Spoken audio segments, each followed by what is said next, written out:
My dad threw me out to make space for his perfect son, but now they're begging me to take the blame for his crime, or they'll face prison. I'm 25, male, and my family's always been a disaster. My parents divorced when I was about 10. It was messy, and I mostly stayed with my mom after that. But my dad remarried when I was 12, and suddenly I had a new stepmom, Dee, and her son, T. T was 6 years younger than me, so when we first met, he was just a little kid. And honestly, I didn't mind him at first. I figured it was just another adjustment I'd have to deal with, but as the years went on, it became really clear that things weren't fair.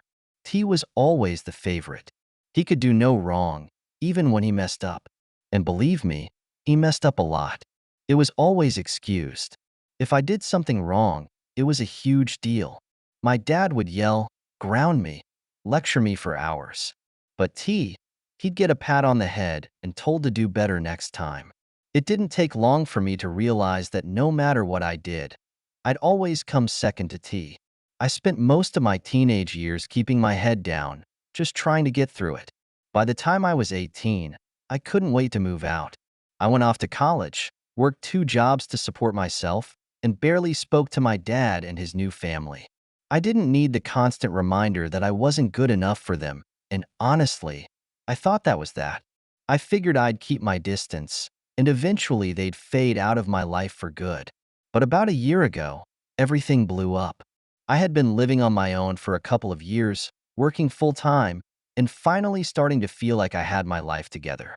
Out of nowhere, I got a call from my dad. It was weird because we hadn't spoken much in months, but I picked up, thinking maybe something had happened. "Hey, he said, in this tone that immediately put me on edge. It wasn't the usual friendly, "Have you been call?" No, this sounded serious. "Listen, we need to talk." That's when he dropped the bombshell. T had dropped out of college and was living back at home. Apparently, he'd blown through his savings, wasn't working, and was just hanging out at the house all day, burning through Dad's money. And now, they were struggling financially. My dad had the nerve to ask if I could move back in and help out, meaning help support T. I couldn't believe it.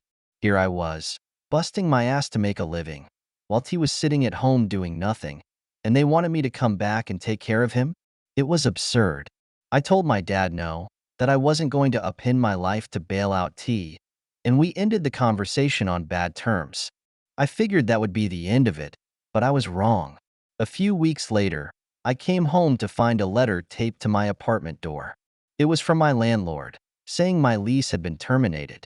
Apparently, my dad had convinced him that I was moving back in with my family, and without bothering to check with me, my apartment had been rented out to someone else. I was furious. My dad had gone behind my back, sabotaging my living situation to force me to come home. I called him, livid, but he just brushed it off, saying that family comes first and that T needed help. I hung up on him and crashed at a friend's place for a while, until I could sort things out. It was humiliating, but I managed to find another apartment a few weeks later. I swore to myself I'd cut contact with my dad for good after that. But as you'll see, that wasn't the end of it. About 6 months later, I got another phone call. This time, it was my stepmom, Dee, and she sounded frantic. I'll never forget that call. "T's in trouble," she said, her voice shaking. "The police found drugs in the house. They're saying they were his, but if this goes to court, we could all go down for it." I didn't say anything. I didn't even know how to respond. "We need your help, she continued. "You've got to tell the police they were yours." That's when I snapped back into reality. "Wait, what? You want me to say the drugs were mine?" "It's the only way," she said, her voice firming up. "You don't have a record. You'll get off with a slap on the wrist, maybe some community service. But T, he can't handle this. If he gets charged, he could go to prison." I couldn't believe what I was hearing. They wanted me to lie to the police, take the fall for T, to keep him out of prison. It was like a switch flipped in my brain. All the years of being second best, of being used and discarded when it was convenient for them, came flooding back. "No," I said, my voice shaking with anger. "I'm not going to do that. T messed up, and he needs to face the consequences. She didn't take it well. After everything we've done for you, she spat, her tone turning cold. You can't even help your family? I hung up. I thought that would be the end of it. I figured they'd realize that I wasn't going to bail them out and deal with the mess themselves. But I was wrong. Again. The next few days were quiet, but then weird things started happening. Friends of mine began asking why they were hearing that I was involved in drugs.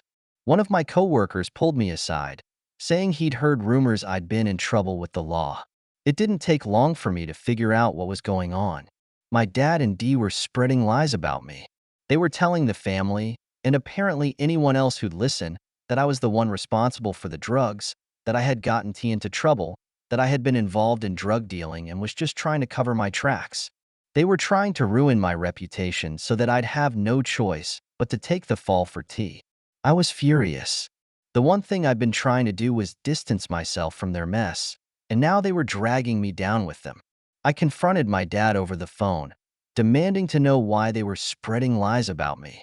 We need you to do this, he said, his voice calm like he was asking me to pick up some groceries, not ruin my life.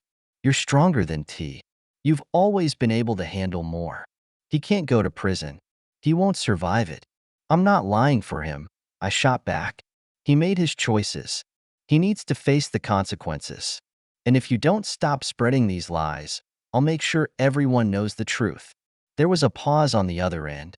You're making a mistake, my dad finally said, his voice low and threatening. You don't know what you're up against. I hung up, shaking with anger. I knew I couldn't just sit back and let them ruin my life. So I started gathering evidence. I saved all the text messages from Dee, recorded phone calls, and even collected statements from friends who had heard the rumors. I wasn't about to let them get away with this. Then I went public. I reached out to every family member I could think of, explained the situation, and showed them the proof. I made it clear that I wasn't involved in any of the drug stuff, that my dad and Dee were trying to manipulate me into taking the fall for T. I even went to a lawyer to see what my options were in case they tried to escalate things legally. Most of my family was shocked. Some didn't believe me at first, but once they saw the evidence, they realized just how deep the manipulation went. Word spread quickly, and soon the entire family knew the truth. My dad and Dee didn't take it well. They tried to play the victim, claiming I was turning the family against them and that I was being selfish. But it didn't matter. They couldn't hide behind their lies anymore. Enough people had seen the truth, and their little parade was crumbling. As for T, the cops figured out pretty quickly that the drugs were his. He was arrested, and last I heard, he's facing serious jail time. It's ironic, really. After everything my dad and Dee did to protect him, he still ended up paying the price for his actions, and they lost almost everything in the process. Most of the family cut ties with them after that. Dad lost his job when word got out about the drug case, and Dee's reputation in the community took a massive hit. They've tried reaching out to me. A few times since everything went down. Calls, texts, even letters. At first, they played the guilt card, sending messages like, "We're still your family, and this has all been a huge misunderstanding." When that didn't work, they shifted to desperation, begging me to meet with them, saying we could work things out.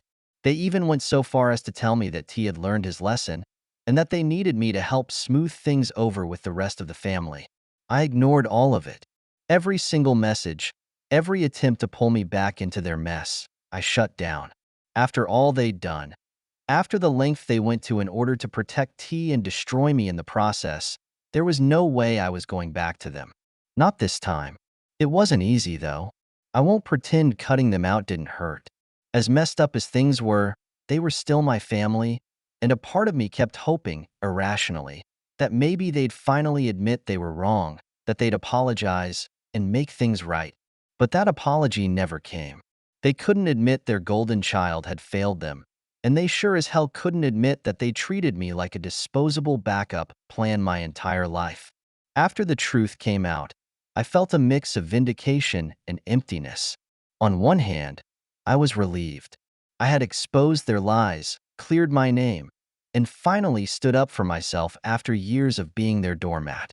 But on the other hand, I'd lost my dad. The man who was supposed to be my protector had turned into the person who tried to ruin me. There's no way to come back from that. It wasn't just about T anymore. It was about how little I'd meant to them all along. As for T, he got exactly what was coming to him. It took a few months, but he was officially charged with possession with intent to distribute, and the case against him was airtight. There was no way out. The last I heard, he'd taken a plea deal to avoid a longer sentence, but he's still looking at a few years in prison. The irony of it all? My dad and Dee bent over backward trying to protect him, and yet he still ended up in exactly the place they feared the most. They sacrificed their relationship with me, their reputations, and their standing in the family for him. And for what? T's going to prison, and they're left with nothing. The rest of the family distanced themselves from my dad and Dee after everything came to light. A few of my relatives reached out to me, offering their support, apologizing for believing the lies in the first place. It was nice to know I wasn't completely alone in this, but the damage was done. Some relationships were strained beyond repair. Even though they knew the truth now, the fact that so many of them had believed the worst about me without asking questions, that stung. Trust doesn't just magically rebuild itself. I moved on, slowly but surely. I focused on my job, on rebuilding my life without them. I found a new place to live, far away from where I grew up, and started fresh. I cut off all contact with my dad, Dee, and T, and honestly, I've never felt more free. No more lies, no more manipulation, no more guilt. I didn't realize how much of a weight they had been on me until I finally let them go for good. Of course, my dad and Dee didn't make that easy. They tried to stir up more drama with the rest of the family, painting themselves as victims, claiming I'd turned everyone against them out of spite. But by then, most people saw through their act. The evidence was undeniable. And with T behind bars, their house of cards had finally collapsed. I won't lie and say everything's perfect now. There are days when I still wonder how things might have been if my dad had treated me differently, if he'd seen me as more than just a backup plan. But those thoughts don't stick around long. I know better now.